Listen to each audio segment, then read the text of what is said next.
शरीर पूर्णतया छलनी हो चुका था, लेकिन उसके बाद भी किसी ने कहा उस युद्ध अथसली में कि हे पितामह, आप शरीर त्याग क्यों नहीं देते हो? आपके पास तो इच्छा मृत्यु का वरदान है, यानी जब चाहो तब आप शरीर त्याग सकते हो। इतना कष्ट झेल रहे हो, लेकिन उसके बाद भी शरीर नहीं त्याग रहे हो। क्या जरूरत है इस कष्ट को झेलने की? शरीर त्यागो और मुक्त हो जाओ। लेकिन वो कहते हैं कि नहीं, जब तक सूर्य दक्षिणायन में रहेगा तब तक मैं शरीर त्यागूंगा नहीं। क्यों? क्योंकि जब सूर्य उत्तरायण में आता है तभी सद्गति प्राप्त होती है आत्माओं को, और जब तक सूर्य उत्तरायण में नहीं रहता, दक्षिणायन में रहता है, तब तक प्राप्त आत्माओं को जीवन चक्र के बंधन में बंधे ही रहना पड़ता है, यानी बार बार जन्म लेना पड़ता है।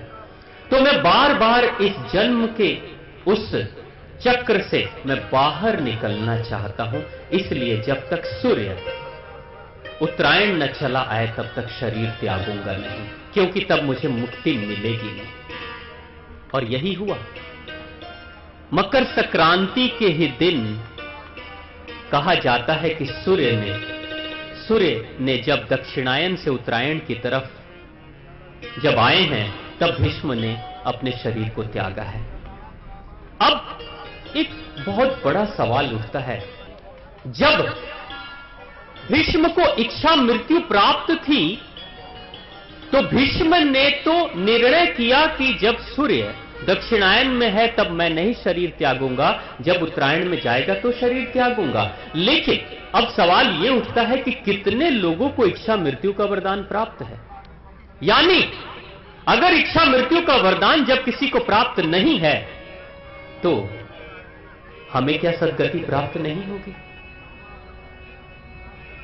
हमारे साथ तो दुर्घटनाएं घटती हैं और हम बिना किसी अपने आप को काबू किए, अपने प्राणों को काबू किए हम शरीर छोड़ देते हैं, क्योंकि शरीर छोड़ना यानी मृत्यु को प्राप्त होना हमारे वश में नहीं है।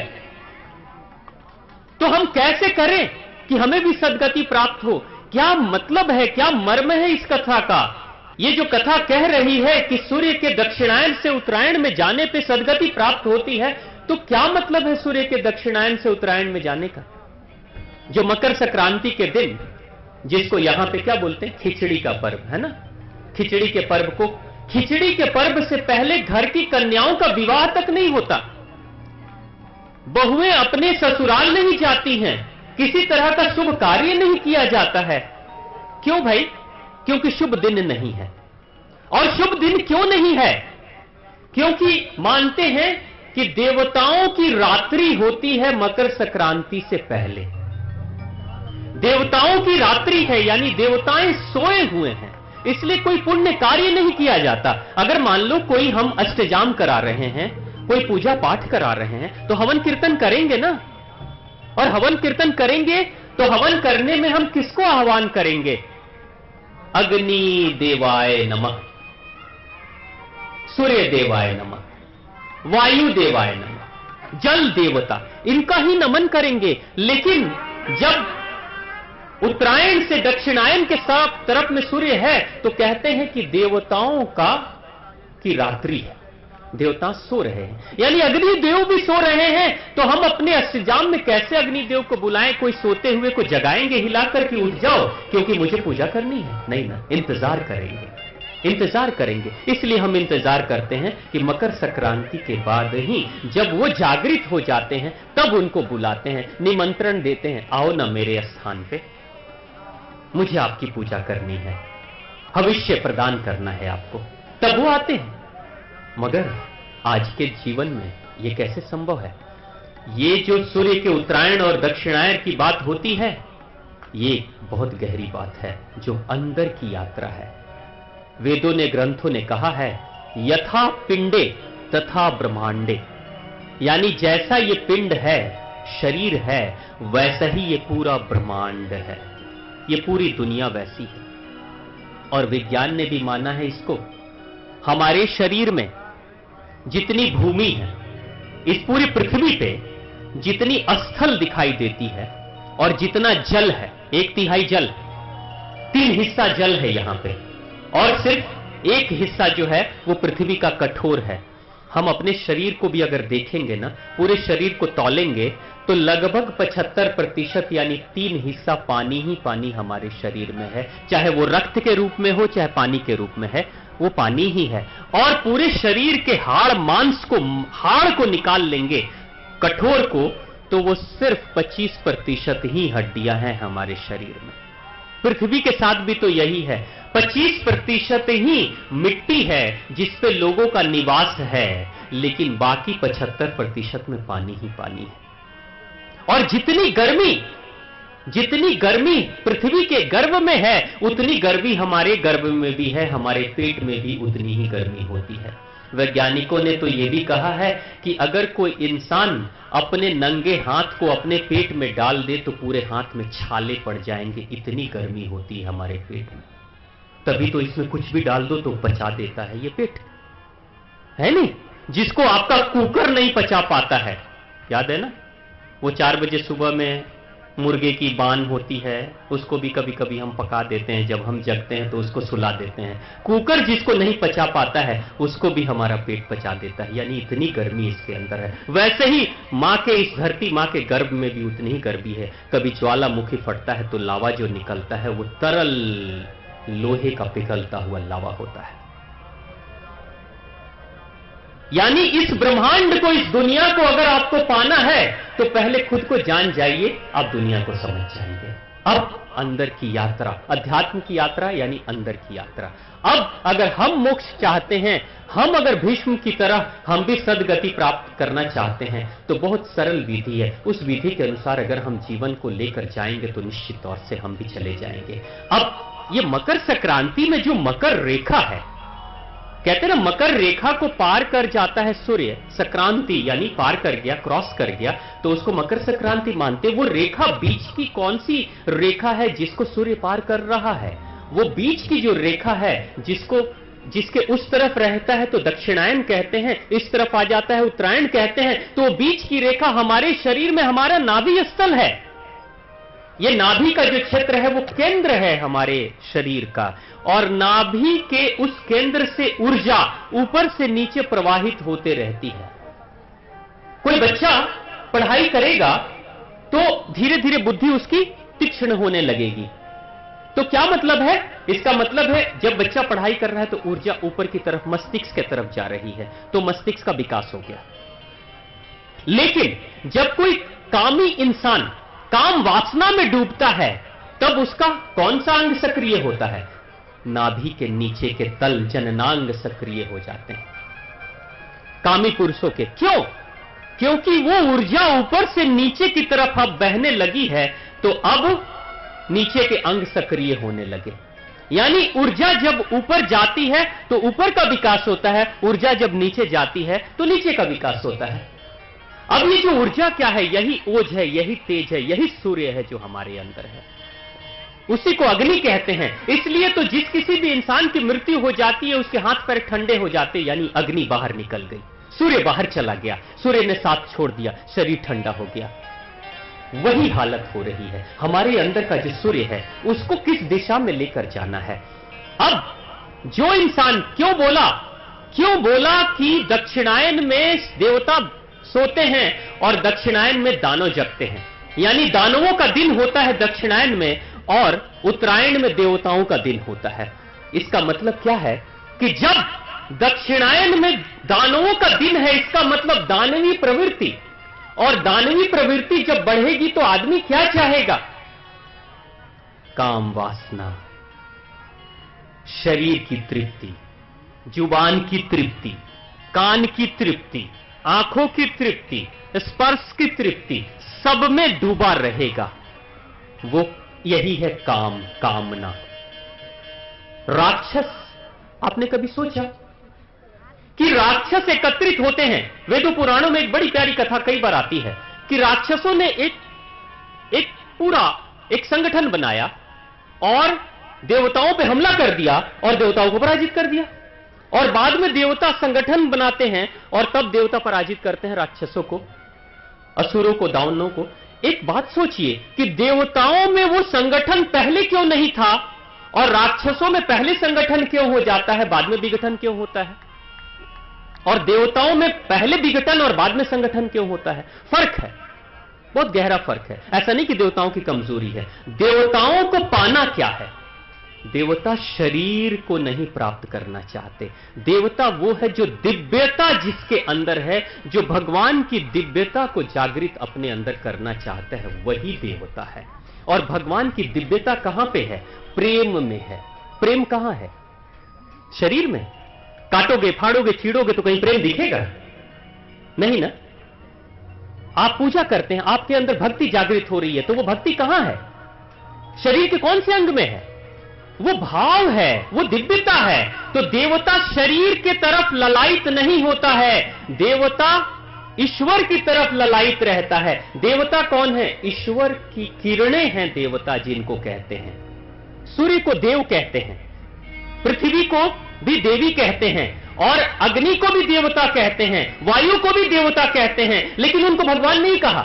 वो किरणें हैं, उनकी दिव्यता धारण करने वाली किरणें हैं। लेकिन देवता के रास्ते से देवता को पकड़कर, किरणों को पकड़कर कोई सूर्य तक जा सकता है। आप सोचिए जरा, आप एक झोपड़ी में बैठे हुए हैं, अंधेरी झोपड़ी है, चारों तरफ से खिड़की दरवाजे बंद हैं, और कोई आपसे पूछेगा कि सूर्य किस दिशा में है, कैसे जानेंगे आप? क्या संभव है? जब सारे खिड़की दरवाजे बंद हैं, तो सूर्य की दिशा बताना आपके लिए संभव है कि सूर्य किस दिशा में है, पूरब में है, पश्चिम में, उत्तर है, दक्षिण कहां है? नहीं बता सकते। उसके लिए क्या करना होगा? अगर कहीं से उस झोपड़ी में किसी कोने में कहीं झोपड़ी का वो जो क्या बोलते हैं, खर बोलते हैं ना, अगर वो खर हट जाए और छोटा सा छेद भी, छिद्र भी दिख जाए, और उस छिद्र से एक छनती हुई सूरज की किरण आ जाए, तो उस किरण की दिशा को पकड़कर आप सूर्य की दिशा बता सकते हो।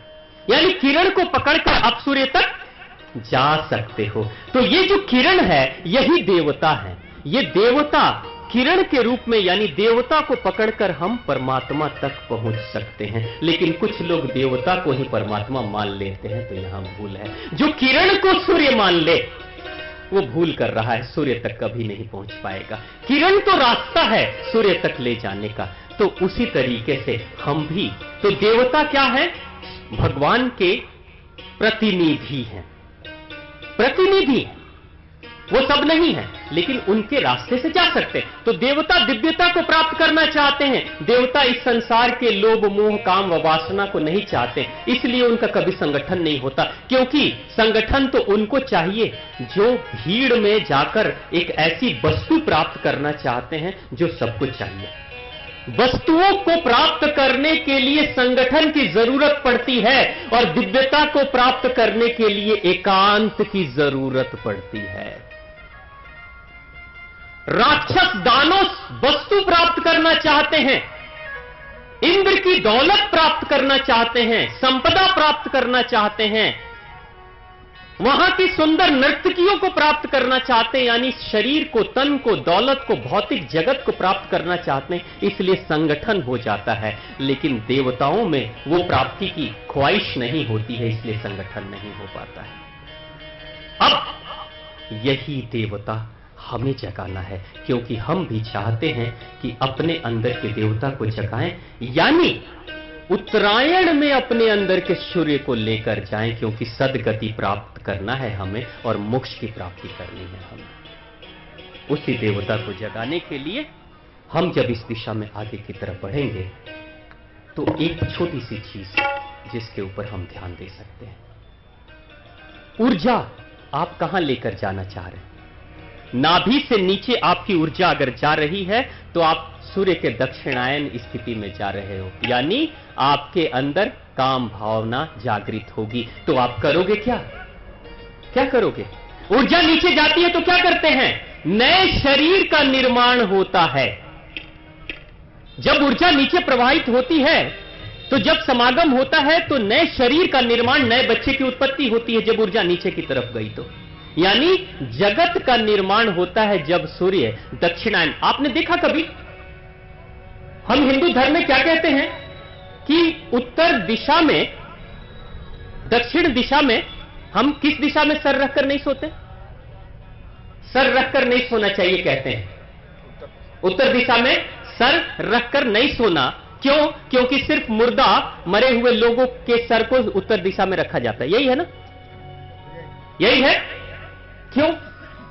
क्योंकि हमारे शरीर का जो उत्तर दिशा है वो मस्तिष्क है। हमारे शरीर का उत्तर दिशा मस्तिष्क है और हमारे शरीर का पैर दक्षिण है। अब आपने विज्ञान में भी देखा होगा कि पृथ्वी के अंदर दो शक्तियां कार्य कर रही हैं, उत्तरी ध्रुव, दक्षिणी ध्रुव।